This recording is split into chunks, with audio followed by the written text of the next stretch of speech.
Bonjour à toutes et à tous. Hello. Sophiato est là. Oui, vous l'avez remarqué, c'est une bonne chose. Hein. Je vous souhaite la bienvenue sur ma vidéo. Je vais coacher Sophia une deuxième fois, puis une troisième, puis une quatrième, mais déjà une deuxième. C'est la troisième. De quoi la troisième? Ah, tu comptes la partie pédagogique, oui, mais voilà. le coaching en lui-même, c'est la deuxième fois. On refera une partie pédagogique après cette vidéo, mais pour aujourd'hui, je vais la coacher. Je vais lui donner des astuces dans l'ouverture, je vais lui donner des astuces stratégiques, plus particulièrement en finale, et ensuite, on va travailler la tactique pour enfin faire une petite partie à deux. Ça va être coolos, restez jusqu'au bout, franchement, ça va être incroyable. J'ai peur d'avoir régressé depuis la dernière fois. Mais non, Sophiato, c'est dans ta tête. Allez, c'est parti. C'est parti pour quelques astuces pour l'ouverture. T'es prête, Sophiato? Je ne sais pas. Si tu es prête, elle est prête. Alors, aujourd'hui, on va étudier un petit peu le Gambit Englund, parce que c'est un Gambit... Le quoi? Alors justement, je vais te présenter ce que c'est. Alors c'est un Gambit que tu vas rencontrer, parce que toi tu es une joueuse de D4, tu fais comme ouverture... Je te rappelle plus du nom. Non, faudra couper. Non mais je suis émue d'être là. C'est pas grave, Sophiato. Non, me dis plus. Le système de Londres. Exactement, le système de Londres. Elle a mis du temps, mais elle l'a retrouvé. Pourtant je le fais tout le temps. Bah ouais. Alors, sur le système de Londres, on rappelle, en gros, ça revient à faire D4, l'adversaire répond D5, et le coup caractéristique du système de Londres, c'est de sortir le mauvais fou en F4. Mais certains adversaires n'en auront pas décidé ainsi. Ils ne vont pas te répondre le coup D5, mais ils vont te faire le méchant Gambit Englund. Le Gambit Englund, c'est le coup E5. Alors, c'est pas le coup qu'on rencontre le plus souvent, mais certains joueurs le jouent. Par exemple, moi, à mon niveau, c'est-à-dire 1600 et quelques en partie rapide sur Chess.com, on me le joue de temps en temps. Là, par exemple, sur les 2 dernières fois où j'ai joué D4, on me l'a joué. Donc, c'est pour ça qu'il faut que tu saches quoi répondre sur ce coup. Si, moi aussi ça arrive qu'on le joue. Bah voilà. Donc, c'est pour ça qu'on l'étudie. Je fais pion C3, mais je sais pas si c'est Ah non, pion C3, c'est pas bon. Parce que pion bien. C3, là-dessus, ton adversaire peut tout simplement prendre. Et après prise, ici, en fait, les noirs ont une position normale, assez confortable. Alors toi, t'as quand même une majorité centrale avec 2 pions. Eux, ils en ont qu'un. Mais plus tard, ils peuvent envoyer le pion C pour essayer de lutter contre ton centre. Là, en fait, la position, elle est parfaitement égale, qu'on soit d'accord. Mais... Donc c'est pas mauvais. Alors c'est pas mauvais, mais en fait tu peux espérer mieux que ça avec les blancs. Parce que le Gambit Englund, dis-toi, c'est une mauvaise ouverture. Et comme c'est une mauvaise ouverture, tu dois avoir une position confortable. D'accord. Donc pourquoi ici, c'est une mauvaise ouverture? parce que donner un pion en fait au centre, ça n'a jamais été un bon coup en fait. Ça se fait avec le Gambit dame. Alors oui, ça se fait, mais en fait pour le Gambit dame, tu donnes le pion C pour avoir des compensations. Alors que là les noirs, tu donnes ils donnent un pion du centre. Tu donnes un pion du centre sans réelle compensation en fait. Donc c'est pour ça que c'est pas top le Gambit Englund. Alors, et est-ce que des grands spécialistes des échecs le jouent? Non, les grands maîtres ils le jouent jamais. Ou alors ils le jouent pour le fun, mais on n'a jamais vu de partie où il y avait le Gambit Englund. Perdant. Bah exactement. C'est pas bon pour les noirs. Mais ça a quand même un nom. On a quand même. Bah oui, ils ont inventé un nom parce qu'il y a un joueur qui s'appelle Englund que je ne connais pas, qui a fait ce coup, mais sinon c'est jamais joué. Ici sur le Gambit Englund, Sophiato, qu'est-ce que tu fais comme coup? Toi tu m'as dit que tu faisais C3, mais en fait il y a mieux à faire, à ton avis. Le fou? Non? Le fou, ok, tu veux mettre ce fou sur quelle case? En E3. Fou E3, rappelle-toi, c'est pas un bon coup parce que tu bloques le pion E2 et c'est un pion que t'as vocation à envoyer pour pouvoir développer le fou. Bah après, en fait, c'est pas grave, on peut laisser comme ça, la dame, elle protège. Alors oui, mais rappelle-toi que sur pion prend, dame prend, lui, il peut développer son cavalier avec gain de temps. Donc c'est pas top. J'avais écarté l'idée du pion E3 parce que c'est un pion au centre, on va le dévier. Alors ouais, c'est un pion, et surtout tu lui donnes l'occasion de prendre, voire même de pousser. Mais surtout s'il prend prise, là vous avez une position très symétrique, ça va être égal, alors que je te rappelle, dans le Gambit Englund, tu peux espérer avoir plus qu'une position égale. Mais après il y a le cavalier aussi, mais le cavalier s'il pousse le pion... Ah oui, voilà. S'il pousse le pion, il est déjà délogé, et ton cavalier du coup il voltige, c'est pas terrible. Et si on avance le pion? Non. Alors D5, pour le coup, j'ai déjà vu des joueurs le jouer. Là, c'est déjà un meilleur coup. D'accord. Mais ici, pareil sur D5. Alors ok, je comprends l'idée, tu prends de l'espace, mais là encore, c'est pas le meilleur coup. Hein. D'après l'arbre d'ouverture, d'ailleurs, c'est pas... Ici, regarde, le coup D5, t'as 3 parties et à chaque fois ça a mené à des victoires noires. Donc j'imagine que... J'ai écarté toutes les possibilités. Ouais, donc bah en fait il y en a une que t'as pas considérée, c'est tout simplement la prise. Ah oui, tout simplement. Bah ouais, hein, tu peux prendre le pion, et ici en fait c'est le coup que tu vas retenir. Prendre le pion c'est un des meilleurs coups, si ce n'est le meilleur. Et donc sur ça, les noirs forcément... Ça me semblait trop simple. Ouais, mais pourtant c'est ça, c'est le meilleur coup, hein. Il te donne un pion, tu le prends, hein, tout simplement. Et donc sur ça, ton adversaire il va essayer de récupérer ce pion, c'est le but du Gambit Englund à ce moment. Donc ton adversaire il va forcément jouer le coup cavalier C6. Cavalier C6 vient mettre une pression sur le pion E5. Que fais-tu là-dessus? Je sors mon cavalier. Ouais, très bien. G3. Tu veux dire F3. Oui, Alors, oui, effectivement, cavalier F3, très bon coup. Tu viens le défendre, donc là, le cavalier peut pas prendre. Et sur ça, 9 fois sur 10, ton adversaire va te répondre le coup Dame E7. Dame E7, en fait, tu comprends l'idée, c'est venir mettre une deuxième attaque sur le pion. Oui, mais si on met le fou en F4. Alors, fou F4 est un excellent coup, c'est une des lignes principales, Sofiato, mais je veux t'éviter cette ligne qui est très tactique parce que ton adversaire, en fait, a une réponse très pénible sur ça, qu'on soit d'accord, les blancs seront quand même mieux, mais c'est le genre de ligne où tu fais une erreur et t'es mal. Ouais. En fait, il a le coup Dame B4. Dame B4 est pénible parce que ça attaque le fou, ça fait échec. Et en fait, ici... Bah ouais, on remet le fou. Exactement, tu remets le fou, mais lui, il prend le pion, etc. Qu'on soit d'accord, les blancs sont mieux après le coup cavalier C3. Mais moi, je veux t'éviter cette ligne compliquée. Ouais. Et c'est pour ça que sur son coup de Dame E7, moi, je te propose un autre coup que tu vas retenir. C'est le coup cavalier C3. Le message du coup cavalier C3, c'est « Ok, maintenant, t'as plus jamais tes échecs en B4. » Et tu lui envoies le message « Je te rends le pion. » Mais tu t'en fiches parce que toi, tu te développes. Rappelle-toi, dans l'ouverture, le plus important, c'est de se développer et c'est le but du coup cavalier C3. Sur ça, ton adversaire, forcément, il voit que tu lui rends le pion, il va le prendre. Et là, ici... qu'on reprend? Ah, si tu reprends, il a une dame centralisée qui est embêtante à chasser. Donc en fait, toi, tu vas pas prendre le pion. Toi, le coup que je te suggère ici, et là en fait, tu vois, dans l'arbre d'ouverture, c'est le meilleur, même si l'ordinateur, pour avoir bien analysé ça, il te dira que c'est pas le meilleur, mais dans la pratique, c'est un des meilleurs coups, c'est le coup cavalier D5. Cavalier D5, tu vois l'idée? T'attaques la dame, et tu menaces une fourchette. Et exactement, je menace la fourchette en C7. Alors ici, alors il y a deux coups. Déjà, ton adversaire peut déjà tomber dans le piège, et je peux te dire que ça, c'est une erreur que même moi, à mon niveau 1600 et quelques, ils font. C'est le coup Dame D6. Dame D6 est déjà une énorme gaffe. Alors, je te pose la question, à ton avis, pourquoi c'est une gaffe? Dame D6. Si je prends l'autre cavalier... Ouais. Ça fait dame prend, non? Alors ouais, cavalier prend, ok, tu dis dame prend, mais là, réfléchis bien, t'as un coup tactique très embêtant pour ton adversaire. Enfin, un coup tactique, non, c'est juste un coup de développement qui fait très mal. Ah non, le fou? Ouais. Le fou en F4. Exactement. Fou F4, c'est très très fort ici pour les blancs. Alors, parce que tu vois l'idée de fou F4, déjà le fou protégé par le cavalier. Ouais. Le cavalier est protégé par la dame, donc là il peut prendre aucune des pièces. Si la dame elle bouge, on gagne un pion sur fourchette. Exactement, t'as la fourchette ici. Alors sur ça, ton adversaire, il a quand même un barreau d'honneur, on va dire. Il peut faire le coup dame prend B2. Et sur dame prend B2, là il faut que tu fasses très attention parce que... moi j'aurais tendance à aller faire la fourchette. Ouais, exactement. Mais en fait, et sur la fourchette, en fait c'est un coup acceptable, mais t'as mieux. Parce qu'en fait, sur cavalier prend, évidemment, tu fais échec, donc là il va approcher son roi, il attaque le cavalier. Et donc, toi t'as envie de faire quoi là-dessus? Bah j'ai envie de prendre la tour. Ah, t'as envie de prendre la tour. Mais là, les noirs, ils sont mieux, en fait, Pourquoi? au moment où tu prends la tour. Parce que la dame, elle inquiète pas grand-chose. Ah. Il a fou B4 échec. Et fou B4 échec ici en fait est très très fort. Ah oui, parce que... non, attends, pourquoi? Bah déjà tu peux pas mettre la dame, sinon il prend. Et si tu fais fou ici, et ben sur fou échec, tu peux pas reprendre de la dame. Sinon il prend la tour. Tu reprends du roi. Alors tu reprends du roi, ok. Sauf que sur roi prend, il a dame D4 échec.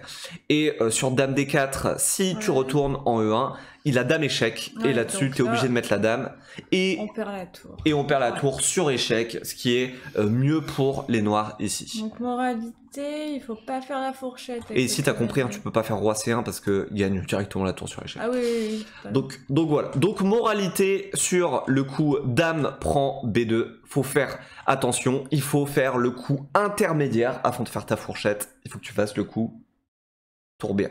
Ouais, Tour d'accord. B1 en fait l'idée c'est tout simplement de chasser la dame de cette colonne de manière à ce qu'il t'embête plus avec les fous B4 échecs. Ok. Sur ça, alors soit il prend le pion, soit il s'en va ici. Ouais, d'accord, ouais. Et là, je peux faire Et là, ma peu importe, fourchette. exactement. Ouais. Maintenant, tu peux faire ta petite fourchette tranquillou, échec. Ici, il va décaler là. Tu peux prendre la tour. Et maintenant, sur fou échec, bah, tour prend. Bah oui, voilà, Tour prend tout faut simplement, pas, voilà. Donc c'est pour ça qu'il a pu fou échec. Donc voilà. Donc ça, c'était pour déjà la. Attends, on peut revoir du début là. Ouais, on revoit du début parce que ça c'était la première erreur. Voilà, on revient à ce moment. Sur le cavalier ici, on a dit que pour lui, le coup Ouais. dame D6, c'est une erreur déjà, c'est ultra perdant pour lui. Donc sur cavalier ici, 3/4 des joueurs vont te jouer tout simplement le coup Ouais. cavalier prend F3. Ils se permettent ce coup parce que c'est sur échec, donc Bah, de coup toute façon, intermédiaire. là, on est obligé, il n'y a qu'une seule possibilité, hein, c'est Exact. de prendre. C'est pas grave si ça double les pions. Non, c'est pas grave. Les blancs sont toujours légèrement mieux. D'ailleurs, tu le vois, dans les stats, t'as majorité de victoires blanches contre victoire d'un. Ouais. Donc là-dessus, t'es obligé de prendre du pion G. Et là, c'est encore la même ligne. En fait, si, parce que sa dame est toujours attaquée, donc il doit la bouger, s'il fait encore dame D6, et ben c'est encore la même ligne qu'avant. Ah ouais, on sort le fou. Exactement, En on fait fou F4. Et là, ça revient Ah, c'est exactement au simple. même. Je vais retenir facilement ce cas de figure. Et ben voilà. Et là-dessus, tu vas être bien sur le Gorbian Glune. Ouais. Donc, en fait, faut que tu retiennes que sur ça, son meilleur coup, en fait, et c'est pas le coup qui vient instinctivement pour les noirs, c'est de remettre la dame, en fait, en D'accord, D8. ok. Dame D8. Ah oui, Et- effectivement, ouais, c'est pas. C'est pas instinctif, Non. ouais. Et sur dame D8, alors je t'écoute, qu'est-ce que tu fais? Sur dame D8. Parce que là, tu vois, la dame protège le pion maintenant. Bon, je peux quand même sortir le fou, non? Bah ouais, hein. Fou F4, Ça double attaque sur le pion. exactement. Fou F4 reste un excellent coup parce que tu passes toujours la fourchette. Évidemment, les noirs, coup de défense instinctif, ils vont te jouer Ouais. D6 pour murer la diagonale du fou.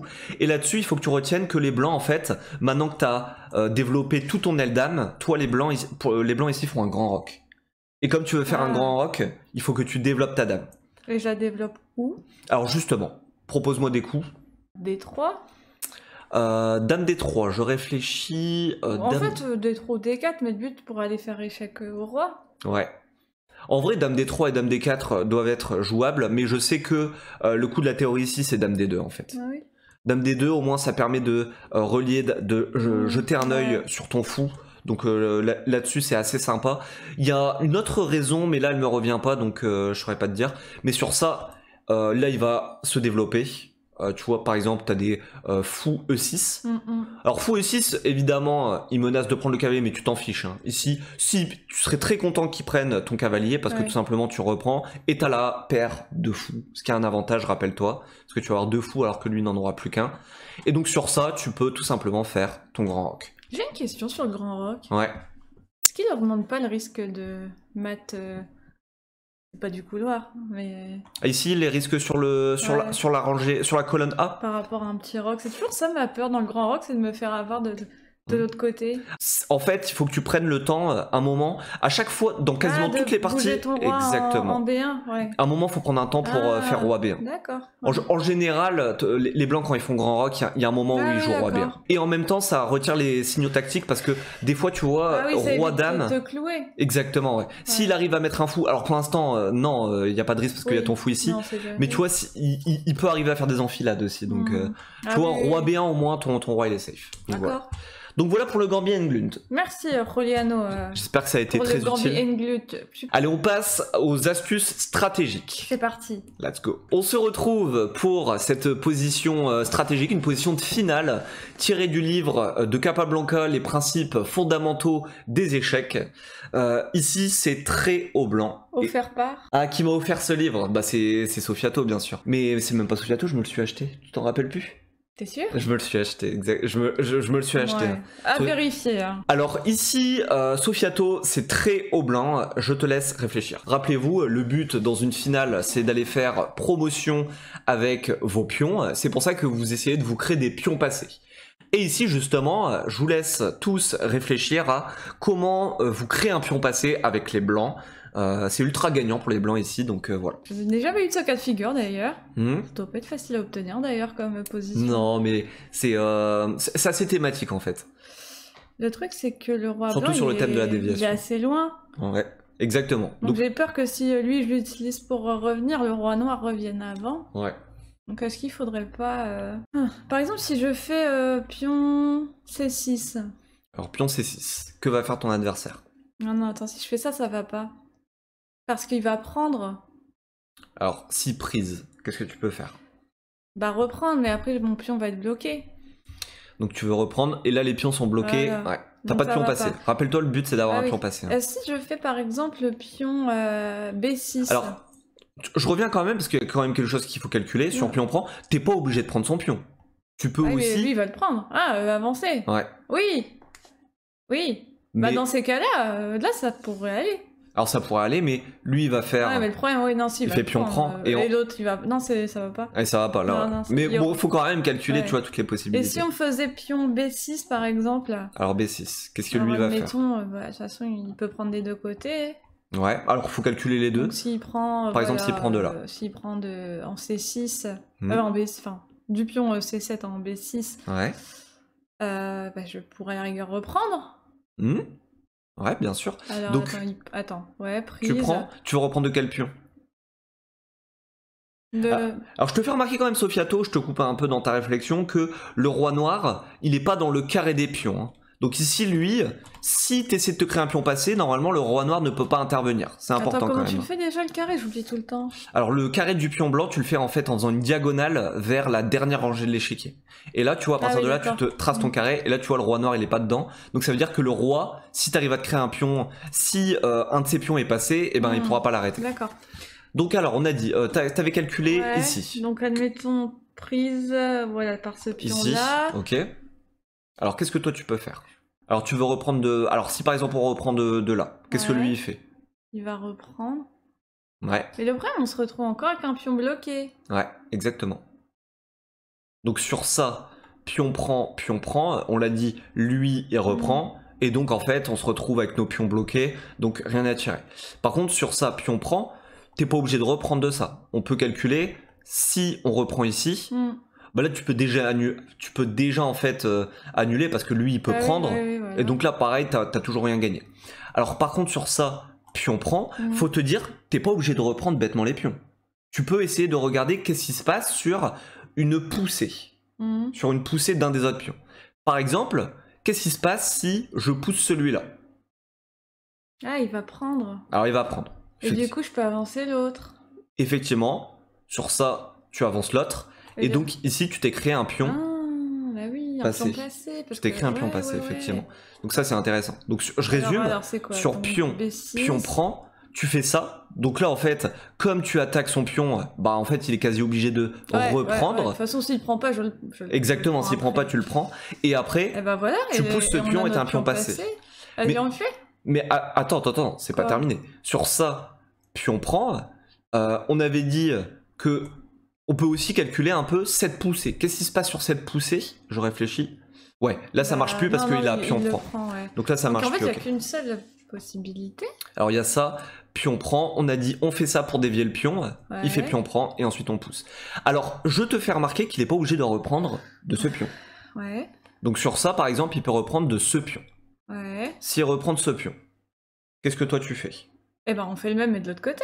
Exactement. Donc c'est-à-dire qu'on pousse le pion en C6. Exactement. On pousse le pion C6. Je vais le prendre et du coup mon pion dans la colonne A, il va y aller. Il va à dame. Donc tu vois c'est le même cas de figure mais de l'autre côté. Très bien. Donc. Alors ensuite sur la poussée, il y a encore un dernier truc à calculer. Oui je sais c'est embêtant mais il faut tout calculer Sofiato. Ici qu'est-ce qui se passe? Il est pas obligé de prendre en fait ton adversaire. Si par exemple il décide de pousser ça. Bah je le prends tout simplement. Tu prends, on est d'accord. Et sur ça, s'il décide de pousser ça... Bah je prends l'autre, je prends A7. Ouais, mais Sofiato, on calcule tout C'est quand même. vrai, C'est c'est important aux échecs de tout calculer, surtout si vous êtes en partie lente. Ouais. Vous avez le temps de tout calculer, il faut le faire. Donc ici, effectivement, tu as trouvé que le coup B6 est le coup gagnant ici pour les blancs. Félicitations. Donc B6. Là, l'ordinateur, il dit que le meilleur coup, c'est A prend B6. D'accord. Donc sur A prend B6, on avait dit... Qu'est-ce qu'on a dit? Qu'on avance le pion en C6. Ouais, on avance le pion en C6, ultra gagnant. Là, il est obligé de prendre un B prend C6. Et là, hop, vous poussez le pion A. Et maintenant, ce pion, Et attends, retourne on peut en plus arrière l'arrêter. 2 secondes. Ouais. 2 tours en... si là, il... Non, j'ai rien dit. Alors, Voilà, s'il c'est prend, ça. tu prends. Hein. Ouais, voilà, c'était ça ma question. Prise. Et Non, toi, en fait, tu vas faire dame très vite, ouais. alors que lui, il Ouais. va mettre trop de temps, en fait. Donc ça, c'est ultra gagnant pour les blancs. Donc alors, attends, si G4 se figure, on reprend... On reprend. Voilà. Donc je fais B6. Ouais, B6. Peu importe de quel côté il prend. Donc là, ils disent A prend B6. Là, on peut faire C prend B6 pour Voilà. changer un peu. Et donc s'il fait ça, je pousse en A6. Ouais. Le but est de quoi dévier qu'il le pion fasse, B. qu'il le prenne ou pas. Ouais. Voilà, là il dit B prend A. S'il le prend pas, moi je le prends. Quoi. Exactement. Donc, Mais là tu vois, s'il prend, bah tu pousses. Ouais. En fait, on est sur le thème ici de la déviation. Le but de cette poussée, c'est de dévier le pion B, comme ça il ne contrôle plus la case C6, et tu peux pousser tranquillement ton pion. Donc voilà, ça c'est un cas à connaître, un cas de finale. Comment se crée un pion passé, et la déviation c'est très important dans ce genre de finale.